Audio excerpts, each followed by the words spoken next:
Halo lur, kembali lagi dengan channel Alex Japan. Kali ini kita job desknya ya kan. Kita cuma nyiram-nyiram di hose. Kita nyiram dari hose di sana sampai ke sini. Kita sekarang udah selesai. Kita dari pagi tadi masuk jam 7, sekarang udah jam 4. Saatnya kita pulang. Tapi ini lur, ada yang mau gue sepil ke kalian yang mungkin di Indonesia tuh bisa jadi duit, mungkin puluhan juta kali kalau di Indonesia. Nah, nih kita tunjukin dulu gimana sih cara nyiram di Jepang, tata caranya nih lur nih. Dikarenakan kita tuh stroberi organik. Nih, dengan si stroberi nih. Nah, kita tuh kalau nyiram kan kalau nyiram kan di airnya tuh kita masukin obat untuk ini nih si pertumbuhan si bunga biar dia cepat keluar bunganya, terus si buahnya cepat gede. Dan si untuk rasa ya kan gitu biar rasanya manis, kadar asamnya nggak terlalu tinggi. Nah, kita nyiramnya tuh kalau di Jepang tuh lur, pas dari bawah sini nih. Nih.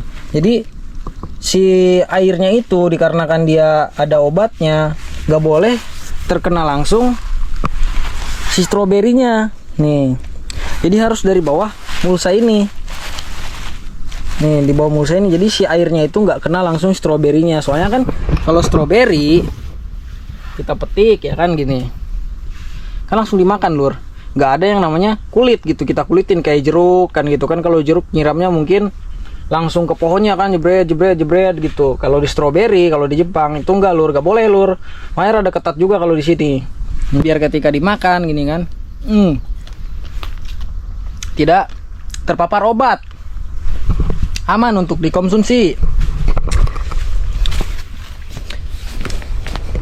Nih, itu tadi kerja dari hose yang belah sana ujung no ya, yang ada mobil tuh yang belok sampai sini ya kan, sampai sini kita lur. Nih, apa sih yang mau disepil? Nih gue sepil ke kalian.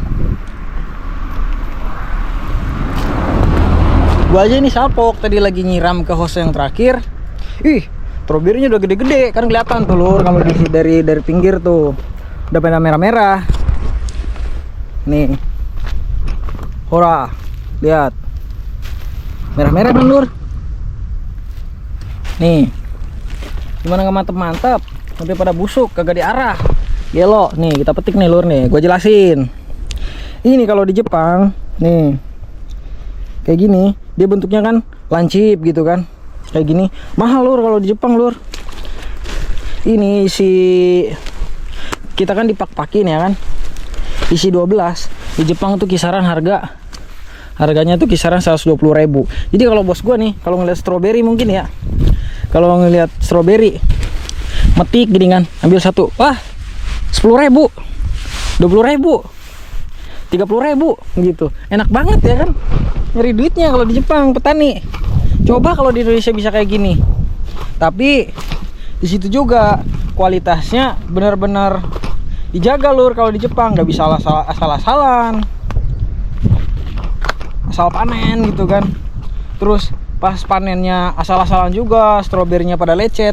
Lalu kalau di Jepang lecet aja dikit, orang laku, nggak mau laku asli.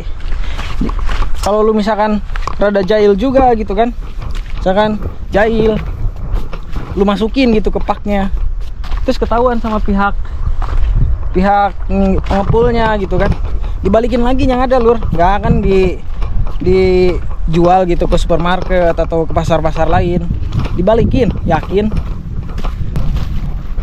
Nah, stroberinya di sini tuh nggak bisa dijual lur, karena nggak sesuai sama apa ya, sama tata cara perawatannya lah gitu kan. Kalau kita di tempat tadi penyiramannya kan kita dari bawah mulsa ini ya kan, jadi nggak terkena langsung sama stroberinya. Nah, kalau di sini beda lur. Kalau kita di sini tuh nggak mencari buahnya, yang kita cari tuh sini nih, sini yang kita cari tuh ininya.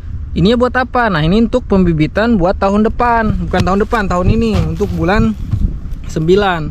Soalnya itu yang tadi kita di video awal itu bulan 7 kita bongkar. Nanti bulan 9 kita ganti sama bibit yang ini. Yang kita cari tuh ini.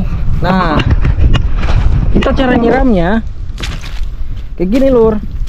Tuh, pakai selang ini. Nyiram tuh kan nih pada bolong nih. Nih, pada bolong. Kalau kita nyalain pompa terus kita arahin ke hose yang ini, tuh kayak air mancur gitu. Tinggi dia kayak air mancur. Jadi langsung nyiram, si buahnya langsung terkena obat-obatan yang untuk memperkuat akar biar si akarnya bagus sama daun nih, sama pertumbuhan sininya nih. Bukan untuk obat si buahnya untuk mempercepat keluar bunga terus bikin si buahnya enak, bukan lur. Kalau yang sini untuk bibit nih, ini sebenarnya masih bisa dikonsumsi lur, nggak berbahaya atau gimana gitu, cuman nggak sesuai standar perawatannya aja gitu. Kalau standarnya kan, kalau di sana kan di dalam hose ya kan, terus nggak langsung terkena air hujan. Kalau di sini kan terbuka lur. Dan stroberi itu suka tempat yang lembab tapi nggak basah lur. Kalau dia langsung terkena langsung air hujan, stroberi itu lebih gampang busuk. Asli nih, mulus-mulus kayak gini nih. Tuh, nih. Cuman ya ini nggak diambil, kita buang-buangin aja. Nah, stroberinya kenapa sih bang nggak pada dimakanin atau dibawa pulang gitu? Kalau tahun kemarin gitu, pas baru-baru gua kesini lur, pas masih senang-senangnya lah makan stroberi, gua bawa balik, gua bikin jus, gua bekuin gitu kan, dibekuin, nanti taruh kulkas kalau pengen ngejus. Ya sekarang kan kita udah bosen, udah ngeliat stroberi tuh udah enek lah, nggak semenarik dulu gitu nih. Jadi kita kalau udah senggang gitu, panen udah nggak terlalu banyak lagi, kita kerjanya gini nih lur. Si ini nggak boleh dicabut nih lur nih. Kalau ini dicabut, wow, modar kita nih. Kalau kita udah senggang, kerjaan kita tuh cuma gini-gini doang. Nanti sini nih kita cabutin nih semua nih yang berbau-bau menghasilkan buah stroberi nih kita cabut-cabutin sampai si bunga-bunganya nih sampai bersih. Pokoknya yang tersisa tuh cuma pohonnya sama ininya aja, soalnya yang dibutuhin ininya. Kita butuh ini kisaran tiap tahun 80.000. Jadi hos bos gua tuh dari ujung sana sampai sini yang ini itu membutuhkan bibit kisaran 80.000 lur. Makanya kalau ditanya duitnya bos gua itu gila sih, sehari bisa nyampe 100 juta lur. Cuman gaji aing ternaik-naik gelo bang, itu kan di ruangan terbuka gitu, tetangga-tetangga bisa pada lihat. Emang gak ada yang minta gitu kan, kelihatan kayak menggoda banget kan gini kan. Wish dah, itu enak banget kayaknya kalau dimakan. Nih lur, tak jelasin ya kan. Kalau di Jepang tuh ya nggak ada yang namanya budaya meminta. Kalau mereka pengen makan juga mereka pasti beli, kecuali emang bos guanya ngasih gitu kan. Kalau ngasih juga misalkan nih tetangganya kan nih, dia petani terong ya kan, dia ngasih juga. Misalkan bos gua ngasih nih stroberi nih, cicipin nih stroberi gua rasanya kayak gimana. Besok si petani si petani terongnya itu pasti ngasih lagi, ngasih terong gitu kan, barter lah istilahnya gitu. Jadi mereka tuh nggak pengen gua doang yang dikasih, kayak berasa dikasihanin gitu. Enggak lur, lu dikasih lu harus ngasih lagi gitu. Mantap ora budayanya. Terus kan nih, ini kan jalan ini nih, jalan ke sana itu nanti kayak ada perumahan, kayak bukan perumahan, perkampungan nih. Terus di sana itu sekolahan SD, bocil-bocil tuh rame kalau lewat sini nih lur nih, rame nih kalau pagi sama sore. Dikarenakan sekarang hari Minggu ya kan, nggak ada bocil jadi sepi. Tapi ini mereka nggak ada yang nyolek nih lur nih, nggak ada yang nyolek, gak bakal diambil sama mereka. Masuk ke lahan sini moal pisan, walaupun dalam hati yang berlihat itu stroberi pada merah-merah, tapi mau dicolek ku mereka mah asli keren. Pokoknya baru dak dia mah urang mah kan rambutan masih pada hijau kayak udah hilang. Gua salah satunya pelakunya dulu itu kayak gitu. Cuman pas ke Jepang gila salut, gelo pokoknya sama dia mah. Tahun kemarin mah ya teman-teman gua pada datang lur di sini lur, metikin dibawa pulang gitu. Cuman sekarang lagi pada sibuk, udah pada punya urusan masing-masing gitu. Bukan temen yang kerja di sini, gua kan di sini kan berempat. Misalkan gua kan pertanian, terus ada yang teman pertanian juga tapi yang bukan di sini kayak pertanian jeruk, kiwi. Nanyain ada stroberi nggak? Ada, ayo kesana yuk metik. Pada datang lur kalau tahun kemarin mah, tapi tahun sekarang nggak ada yang datang. Udah pada bosan kali. Bawa pulang. Nggak apa-apa lur, asli. Kan nih. Dapat ikan nih semua nih. Bawa pulang, nggak apa-apa, asli. Kalau buat dijual di Jepang nggak bisa asal jual lur. Dia mau udah ada tempatnya ngejual dan ngejual juga. Namanya harus terdaftar dulu. Lahan lu di mana?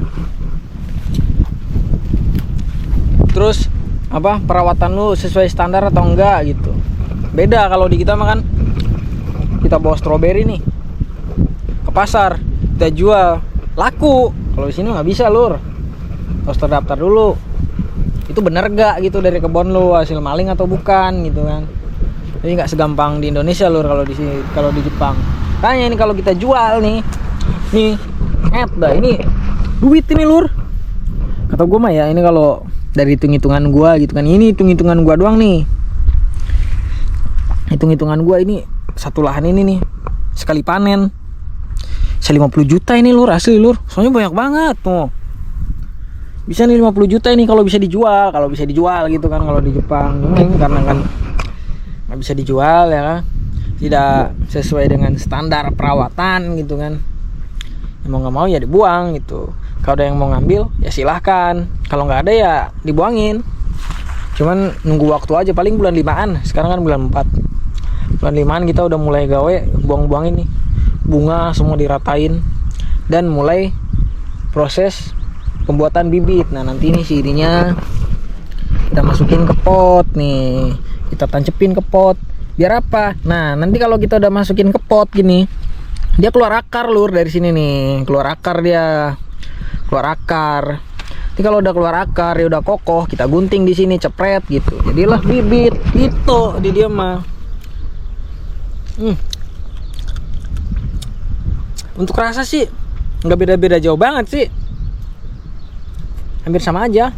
Nah kalau di sana ada manis, ini asam sama manisnya tuh 50%. Tuh. Mungkin kali ya kita manfaatin si stroberi ini buat konten, kayaknya bagus kali ya kita bikin jus gitu kan, bikin apa gitu olah-olahan stroberi. Nah bagi kalian yang punya ide gitu kan, coba komen coba di kolom komentar, ini stroberi kita apain nih, cepet buru komen, soalnya nggak butuh waktu lama lagi nih, bulan 5 juga udah pasti hilang ini stroberi, udah pada dibuangin. Daripada nggak bermanfaat gitu kan, kita buatin konten aja. Besok kita bikin jus, Kalau untuk sekarang sih kita masih capek lah, walaupun sekarang masih sore kan gitu. Mending besok kan kita kayaknya pulang cepet, kisaran jam 4 lagi, masuk jam 7, 8 jam kerja. Bisa lah kita manfaatin waktunya, oke? Jadi segitu aja kali ya lur ya, kita jalan-jalannya keliling-keliling host tempat gua kerja. Bagi kalian yang merasa wah seru juga nih pertanian stroberi, komen, like, subscribe cok, jangan didiemin doang, oke? Siapa tahu nanti kan ada ilmu yang bisa gua kasih, oke? Jangan lupa di subscribe, mantap.